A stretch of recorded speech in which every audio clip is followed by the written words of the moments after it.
Pretty successful signing day for the University of Tennessee, but one big fish remains. Will Tennessee get the signature of David Sanders? That and so much more to Thursday Locked On Vols.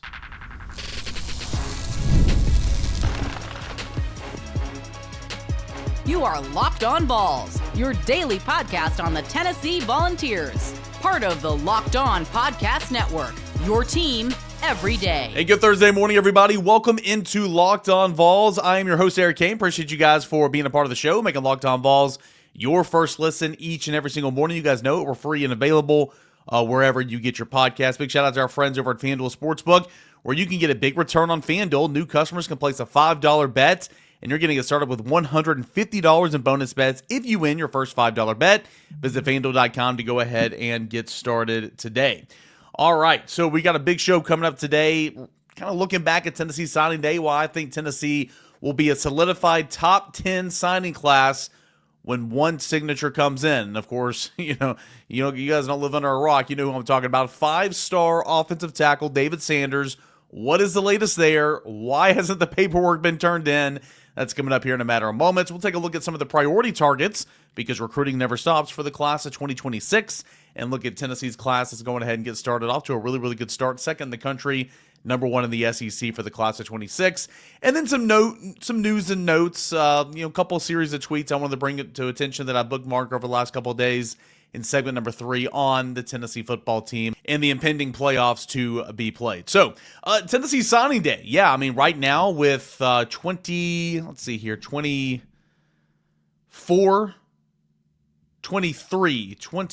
signatures so far for the University of Tennessee, and one more to go. Tennessee currently sits with a number 10 ranking in the national on-3 rankings and number 7 in the SEC. And yeah, I mean, it was pretty much what we thought was going to happen outside of David Sanders, which we'll hit on here at the top.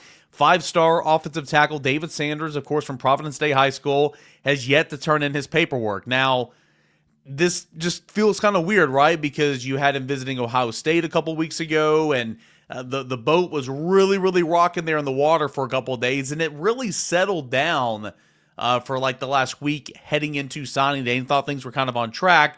But as the morning goes on, still no paperwork for Sanders, Josh Heupel takes to the podium, and pretty much when the head coach goes up there, it means the day is, for the most part, it's done. Now, Tennessee's day wasn't over. We'll get to those here in a moment, a couple of afternoon signatures, but typically you want to kind of have all the hay in the barn when the head coach goes up there and speaks to the media, because he can't speak on you if you're not in the signing class, NCAA rule. But David Sanders' signature still was not sent into Tennessee. The paperwork was not signed, and lo and behold, Wednesday is done, and David Sanders is still out there. And again, I don't think this would be as big of a news if things weren't as rocky as they were a couple weeks ago. But national, recruiting reporters from all different publications have all kind of had the same report out there, and it's that all things considered, he's still planning on signing with Tennessee here in the early signing period. It just might not be on Wednesday. Now, your guess is as good as mine. I mean, I've been asked all up Wednesday. I did radio at 5 o'clock on Wednesday evening, and the first question they asked me was David Sanders this, David Sanders that. To be completely honest, I don't know. I mean, we know that there are so many different things happening in recruiting right now. We know there are so many different people pulling which way the kid. I'm not saying that's what's happening here. I'm just saying that's recruiting nowadays, and there's a lot more than just signing and going to play football. Right, wrong, and different. That's kind of where we are, especially when you're a high-profile caliber player like David Sanders. So, again, it feels like Tennessee's still going to get a signature, but the more this goes on, the more angst the fan base has, right? And more this becomes a story. And until those paperwork are sent in, and until the University of Tennessee announces that David Sanders is signed, there's going to be a worry out there. That's just kind of how it is. I can sit here and tell you that I think Tennessee's still going to get that signature. It feels like Tennessee's still going to get that signature. There's not been any Ohio State this, Nebraska this, team out of left field this. But again, until it's announced, it's still just kind of, you have an uneasy feeling, right? You kind of have that pit in your stomach a little bit. So hopefully that gets resolved on Thursday.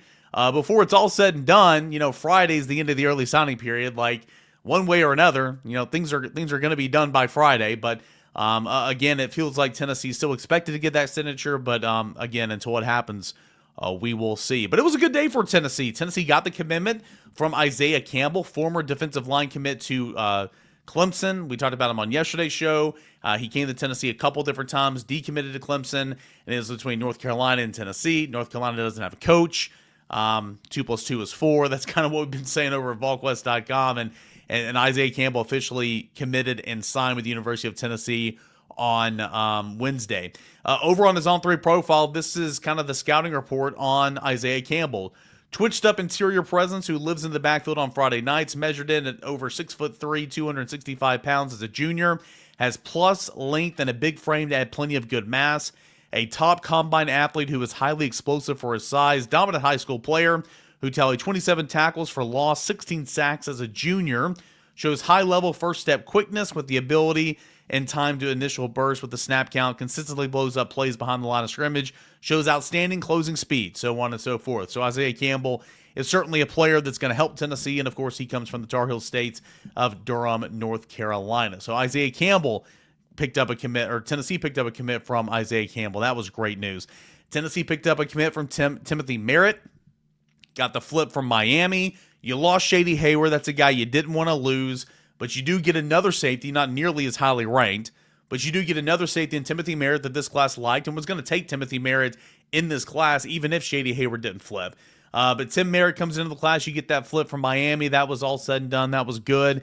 And then later on Wednesday afternoon, or evening rather, you picked up the commit from Jaden Perlotti. He flips from USC to the University of Tennessee, and that's really, really good news. Tennessee had been talking to Perlotti for quite some time, and they liked him, and they're going to add him to a linebacker class already filled with Christian Gass and Jaden Harmon and Brendan Ains. And I really, really like this makeup of the linebacker class. Jaden Perlotti's another guy in there from Buford, Georgia, and man, they just continue to produce power forward talent all across the country. And Perlotti's a guy that Tennessee wanted. They got. He'll have to bulk up a little bit, 6'3", 200 pounds, but again, a guy that Tennessee liked and jumped in the class, and he was in the evening committing to the University of Tennessee. What about Onis Conanbanny, Tennessee's cornerback commit? Lot of Florida talk here lately, but it turns out it feels like he's going to wait until February to sign, or at least that was the feel on day one of the early signing period. So it looks like he's not going to sign in this period. You can look at it one or two ways. He's not signing with Florida, which is a good thing, at least right now at the time of this recording. Or you go to February, you're just opening the door for so many more teams to get involved here. Like a guy like James Pierce. And I mean, Onis Conanbanny's a talented player. Tennessee likes him, so I'm not trying to diminish that. But like, take James Pierce a couple of cycles ago. You know, Tennessee wanted to get that done in December. Because why? Like, he wanted to wait till February, but Tennessee was pushing and pushing and pushing to get that done in December. Because if you left the door open in February, everybody and their mother was going to be in on James Pierce. They're going to figure out who he is. Oh, that guy's still available? Oh, why don't you come in here and check out what we got going on over here at Clemson or Texas A&M or wherever, right? So we'll see exactly what's going on with Onis Conanbanny. But it looks like, at least at the time of this recording, he's not going to sign. But yeah, Tennessee, you know, really, really good day, in my opinion. Expected for the most part. Got signatures from everybody in the class so far except for David Sanders, and we'll see exactly kind of where that is as Thursday turns into Friday. But Tennessee ranked number 7 in the SEC, number 10 in the country, and with the addition, whenever it comes, with David Sanders, Tennessee will still be a solidified top 10 class in the country. And again, that just kind of goes on to show that Josh Heupel is putting the Vols in position to win. It's not all about rankings. It's not all about star power. But at the end of the day, it is about the Jimmies and Joes. What do you do with that talent? How do you coach that talent? But it's nice to start off, like if everybody's even, right? Or everybody's not even, like you have talent level, you'd like to start off by teaching the more talented athletic player how to play your defense, because they're going to be quicker to get to the field and probably make more plays. So ultimately, I think Tennessee's done a really, really good job, and I thought Wednesday was just another step in that right direction. But make no mistake about it, biggest story come out of this, David Sanders has not signed yet. Will he sign on Thursday? No reason to say he won't. Can I say definitively, is he going to sign on Thursday? No, I cannot, because your guess is as good as mine when it comes down to these recruiting battles. But again, it feels like Tennessee's in not jeopardy of losing him. He posted on Instagram of him, hang cleaning the other night, and he had Tennessee shoes on. again, all the little tiny details are there if you want to kind of go and investigate a reporter in that regard. So we will keep tabs on that. Who were some players in the class of 2026 that are going to turn into some priority targets for the University of Tennessee? We'll tell you that and more as we continue on here with the Thursday Locked On Vols. Get ready to tackle the NFL action with FanDuel. It's America's #1 sportsbook. Right now, new customers can bet $5 and get $150 in bonus bets if you win. The FanDuel Sportsbook app gives you everything you need to place live bets on the NFL all in one place. So, when you get a hunch in the middle of the game, you can check out the latest stats, view the live play-by-play, and so much more on the same page where you place your bets. Just visit FanDuel.com to go ahead and get started today. You'll get started with $150 in bonus bets if you win your first $5 bet. That's only at FanDuel.com. Never waste a hunch and make every single moment more with FanDuel. It's an official sportsbook partner of the NFL. Hey guys, welcome back into your Thursday morning edition of Locked On Vols. Appreciate you guys for being here. I am Eric Cain. Want to give a shout out to Will Meadows. He's an everydayer, high school senior at Central High School. Really, really good basketball player. He and his twin sister, Eva, Dave, got accepted into the University of Tennessee. So congratulations to Will and Eva. Really, really pumped up and excited. Family friends of ours. We go back with them, and so really, really pumped to have you guys stay in town and to go to Tennessee. That is awesome. So super proud of you guys. And Will, I know you're sitting on the couch watching this probably Thursday afternoon. So proud of you, buddy. Good work. All right. One of my favorite things about recruiting is it literally never stops. So for me, I used to be recruiting reporter. I used to call the kids and, talk to the coaches and do all that type of stuff. I still do that a little bit, don't get me wrong, but I've kind of transitioned more into football and into, obviously baseball.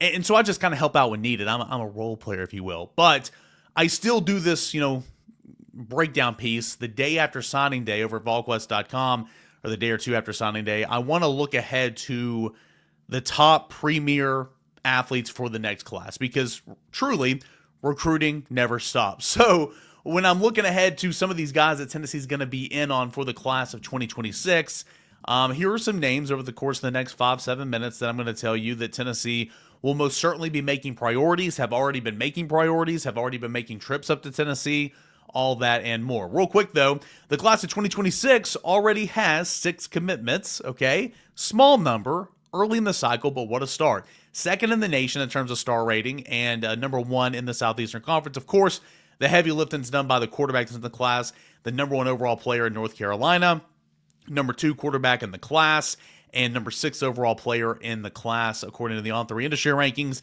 That is 6'3", 195-pound quarterback from Greensboro, North Carolina, Faison Brandon. So, of course, he kind of boosts those rankings up a little bit. But Eric Cain, wide receiver here from Knoxville Catholic, 4-star prospect. Carson Sneed, 6'6", 215-pound tight end from Nashville let's see here. Yeah, one of those schools in the mid-state. I can't find his high school. I forgot. I apologize. But he is from the mid-state. You've got Brandon Anderson, offensive lineman from Georgia. You got Tyson Bacon, defensive lineman. I wish he was an offensive lineman because what a name for an offensive lineman. But Tyson Bacon from Mississippi. He is committed to this class. And Braylon Outlaw, a linebacker from Alabama, Pike Road, Alabama, is in this class. So already a really, really good start, again, with Faison Brandon, Eric Cain, Carson Sneed, kind of the headliners. Who are some other guys that will be out of state that Tennessee will certainly be in on? Well, one of the first ones that come to mind would be Darius Gray. Interior offensive lineman, 6'3", 285-pound, fourth best interior offensive lineman in the class, second-ranked prospect out of Virginia, #25 overall player in the cycle, according to the On3 industry rankings. He was at Tennessee a couple different times this fall. Wide receiver Tristen Keys, or TK Keys. Eric Cain was one of the guys on the top of the board, obviously, because of the incredible talent, and right here in Knox County, like the backyard at Knoxville Catholic. Tristen Keys is up there as well, man. He is #7 in the cycle, according to the On3 industry rankings. 6'2", 185 pounds. #1 player out of Mississippi. He is a go-getter, and he was on campus a couple of times this fall as well. Running back Savion Hyder, top-ranked running back in the 2026 cycle. Tennessee has absolutely already made a habit of making him a priority. They've been all over him on the recruiting trail. He came into campus for the Kentucky game. He was on campus this past summer. 5'11", about 190 pounds. Number 18th ranked player in the cycle. Really, really good player, and Savion Hyder, Tennessee's going to be after him. Linebacker Rodney Colton is a guy to know, that name to know. South Carolina commit, okay? He's a top 100 player in the cycle, but he was on campus this past fall for 3 straight game day experiences at Neyland Stadium. Like, why would you come to Neyland Stadium 3 straight games if you didn't like Tennessee? You know what I'm saying? Like, you were here for 3 straight games. I thought that was really, really interesting. He told Matt Ray back in November, quote, "They are most definitely top on the board," talking about Tennessee. "As long as they keep doing what they're doing, they have a really good shot at getting me. I will definitely be back." 94 overall player in the cycle, the 7th best linebacker. He's from the state of Georgia, Newman, Georgia. Ranks as the 11th player in the Peach States, and he's at 6'1", 205 pounds. So a really, really talented player. Leo Delaney, talking about trying to get David Sanders to send in that paperwork, right? Well, his teammate at Providence Day High School in North Carolina is Leo Delaney. Really, really talented player. And 4-star. He's got a lot to offer. 6'5", 275 pounds. He's begun to kind of separate himself just from the, there's that other tackle that plays with David Sanders, to Leo Delaney's really kind of carving out a niche for himself in recruiting. He's considered the number 99 overall player in the cycle, according to the On3 industry rankings. Number 7 interior offensive lineman. Delaney was on Rocky Top to see the Alabama win, and he is a guy that Tennessee is 100% making a priority in this class of 2026. Couple other out-of-state prospects worth mentioning. Smoke Matthews, top 100 cornerback. One of the names that's really popular in the 2026 cycle. Again, from the state of North Carolina. Tennessee's done such an excellent job recruiting the state of North Carolina in the last couple of cycles, after really kind of being non-existent in the state for quite some time, where historically Tennessee's recruited the state of North Carolina so well. But Smoke Matthews, another one of those players, number 51 overall in the class, 4th best corner in the cycle. He was in Knoxville to see Tennessee's win over Alabama on the 3rd Saturday in October. He's a name to look out for as well. And then one guy I had the pleasure going and watching right before Tennessee took on NC State in Charlotte this past, I guess it was September, was Rodney Dunham, edge from Myers Park. Really talented player, edge player. James Pierce is kind of like the guy he models his game after, because they're from, obviously right there in Charlotte. 6'4", 215 pounds, number 19 player in the cycle. Also a really talented right-handed pitcher. Tony Vitello and the Tennessee baseball team, among several other Southeastern Conference programs, really like him on the mound as well. But he was in town to see Tennessee's win over Alabama, and he's a guy that Tennessee really, really likes. So Rodney Dunham is a name out of state that you guys should start familiarizing yourself with a little bit. You look in-state, and again, already you've gotten Tyreek King, wide receiver, Knoxville Catholic, the tight end from the Mid-State, and Carson Sneed. Who were some other in-state prospects that are going to be highly on the board for the Tennessee Volunteers? Well, we'll start with Zach Groves, another one of those edge players. 6'4", 225 pounds. He's ranked 138th in the country, 16th best edge rusher in the class. Plays for East Robertson, and the number 4 overall player in the state, according to On3. So Zach Groves is a guy that Tennessee's very interested in. What about safety Craig Tutt? Tennessee went to Oakland High School, which is kind of one of those premier 6A bigger schools in the state. They went there to get DeJuan Morris, flipping him from USC for the 25 cycle. Could they go back there and get a safety in Craig Tutt? We'll have to see. 3-star, but really, really high on the board. 6 foot, 180 pounds, considered the top 400 prospect. 11th best player in the state of Tennessee. He was in a couple different times to see Tennessee this fall, but most notably against Alabama. Wide receiver Joel Wyatt. Some versatility to his game. Play some defensive back, play some safety, play some wide receiver. At wide receiver, he's considered number 35th overall, 3rd best at his position. 6'4", 185 pounds, from the Webb School, Bell Buckle, Tennessee. Top 100 player. It's one of those you just get here and you figure it out, right? Defense, offense, kind of get here and figure it out. 2 other ones I'll mention. One is offensive tackle Gabriel Acinta. He plays at Baylor School. 6'7", 305 pounds. Georgia's interested. I think Ole Miss is interested. Ranked as the 10th prospect in the state, number 355 overall, 24 at offensive tackles. But again, Georgia wants you. Well, Tennessee better want you as well. And the last one I'll mention is Justin Hopkins. He's from Innsworth. Tennessee, again, historically does a really, really good job at Innsworth High School in the mid-state. 6 foot, 160. He's a cornerback. Played with Ethan Utley, who signed yesterday with the University of Tennessee. Top 100 player, number 81, ninth corner. And Ole Miss, Vanderbilt, and Indiana are also after Justin Hopkins. So those are a couple of in-state prospects to go along with those out-of-state prospects that I mentioned that we should start familiarizing ourselves with. Those will be some names that are high up on the board as we enter the months of junior visits in January, February, spring practice, get these guys on campus, and then ultimately for official visits coming up in June. Again, recruiting truly never stops. Tennessee signed a really, really good class yesterday. A lot of times it already starts before this time here, but I mean, it's going to be cranked up a notch in the months of January and February. All right. When we come back, a couple of odds and ends, some interesting tweets that I've bookmarked throughout the week talking about the University of Tennessee. That's coming up next. We continue on here with your Thursday edition. This is Locked On Vols.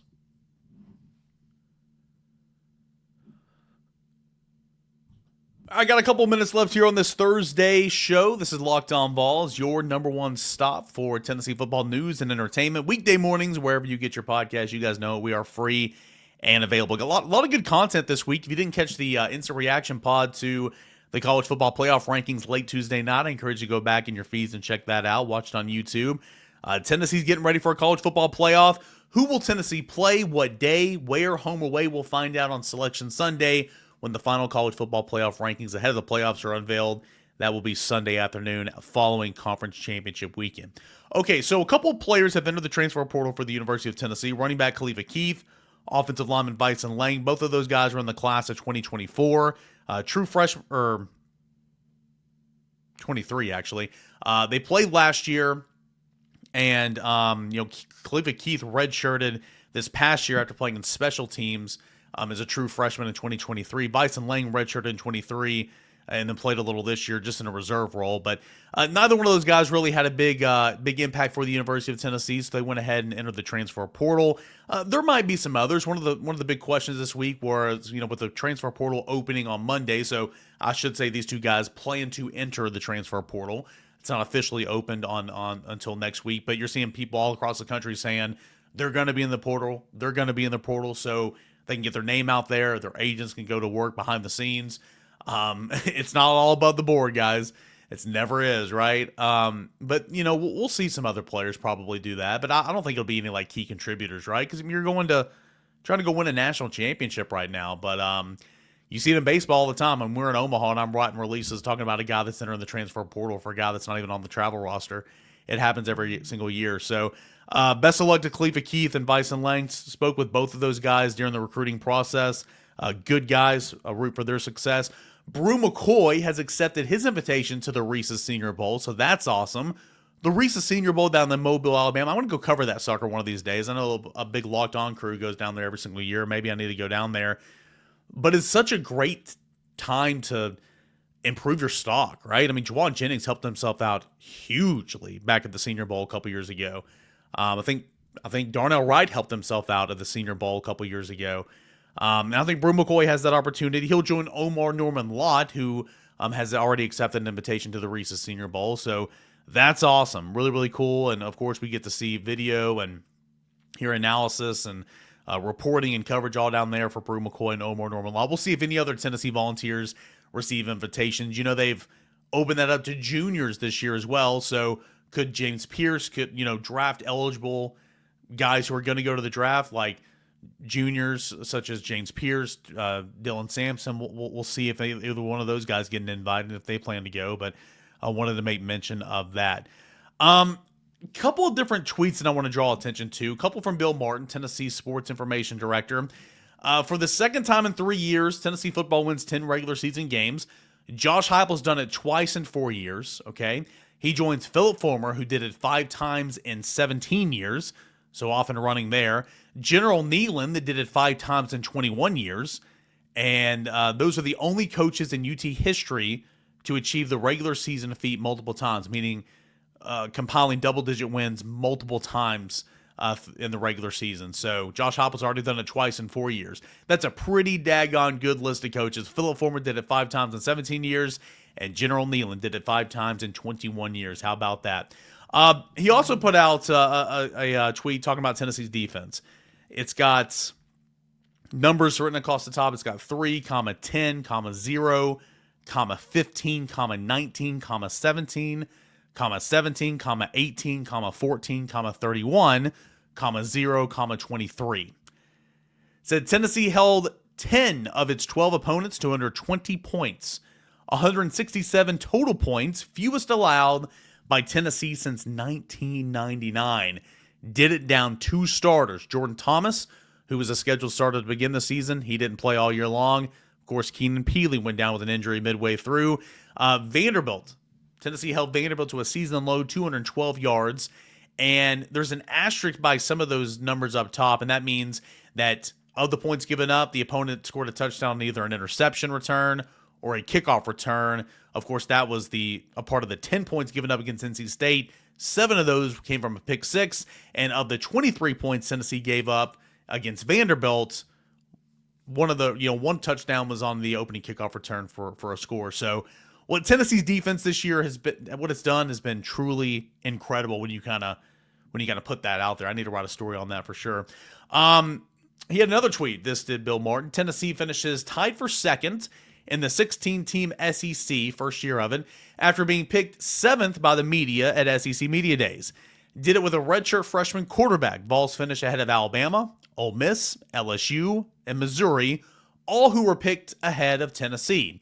Vols have now finished above where the media picked them in 3 of 4 seasons under Josh Heupel. That's a really good stat to remember next July when we go to, is it back in Atlanta? I don't know where it is. It was in Dallas this past year. When we go back to SEC Media Days, wherever the media picks Tennessee, project them to finish higher than that, because Tennessee's done that each of 3 of the first 4 seasons under Josh Heupel. And again, I've said this many times. You shouldn't take what the AP poll says to heart. You shouldn't take what the SEC media predictions are to heart, because there's teams that vote for Vanderbilt to win the conference every year. This is before Diego Pavia. You know what I'm saying? Like, some people just are reckless with their vote and they don't care and they just screw around. It's really, really frustrating. Gives us, kind of a bad name. But I thought that was interesting. On Jermon McCoy, All-American type season, tied for the SEC lead with 4 interceptions. He has 3 inside the 3-yard line and 2 in the end zone. 13 passes defended. That's second in the SEC, and it leads all Power 4 underclassmen. Jermon McCoy has absolutely been the best transfer portal addition for Tennessee this offseason. Miles Kitselman a close second, but Jermon McCoy has been incredible. Just simply incredible. With the regular season complete, this is from Bill Martin, Vol football finishes as the only Power 4 team with a top 10 rushing offense and a top 10 rushing defense. Only team in Power 4 to do that. Offensively, they're 9th in the nation, averaging 232 yards on the ground a game. Whoo, that ain't bad. And defensively, they're 9th in the nation, giving up an average of 99.6 yards per game. Not bad, guys. Not bad whatsoever. I thought those were interesting. And the final tweet I want to highlight here, I saw this last week. I meant to bring it on the show last week, but now that Tennessee's already beaten Vanderbilt, it is we can still bring it up here. But Peter Burns of the SEC Network, he put out this tweet. Each college football playoff team gets this: $4 million for making the 12-team field, $3 million for additional game expenses, plus all parking and concession money at those games. All ticket revenue goes to the college football playoff main fund, but again, the teams get parking and concession money. So basically, Tennessee's game versus Vanderbilt is at minimum, a $10 million game for Tennessee. Meaning what's on the line? Well, Tennessee took care of business, so Tennessee gets an additional $10 million essentially from making the 12-team field for the playoffs and $3 million in additional game expenses. So not bad whatsoever. Of course, Tennessee did handle business and took down Vanderbilt, so I thought that was interesting. All right, I kind of all over the place here in this last segment, but I did want to bring some of those to your attention because I thought you'd find that interesting. Good show today. Yeah, Tennessee signing day. We'll anxiously wait on pins and needles for David Sanders to turn in that paperwork. It feels like it's still going to happen, but again, until it happens, you can't really fault anybody for getting kind of anxious or kind of worried, right? That's just kind of where we are. Welcome to college football 2024, about to be 2025, and the era of name, image, and likeness. Appreciate you guys for being here, making Locked On Vols your first listen, your first watch. Come back tomorrow. We'll get the weekend started with Boogie Bentley, all that and more right here on Locked On Vols.